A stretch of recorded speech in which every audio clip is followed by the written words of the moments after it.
es un excelentísimo día, ¿no? Para poder disfrutar de las motos aquí pues en Boaco. Espectacular, mi hermano. Yo soy de Managua y vine hasta acá pues porque soy un aficionado, se podría decir número 1 del motocross. Es lo más precioso que hemos tenido. En los últimos años teníamos 3 años de no tener motocross. Hoy nuevamente están las motos y esto está excelente, Sequeira.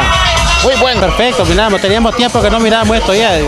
Que era tiempo que hiciera de nuevo la carrera de motocross aquí en Boaco. Uno de los objetivos es promover el turismo en Boaco. Y este casualmente es una forma de dar a conocer Boaco. Y es por eso que impulsamos esto con toda la fuerza. Pero se ha hecho presente el público aquí en Boaco.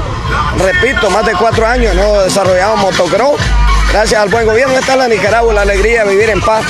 Con mucho deporte, con mucha juventud, con mucha pasión.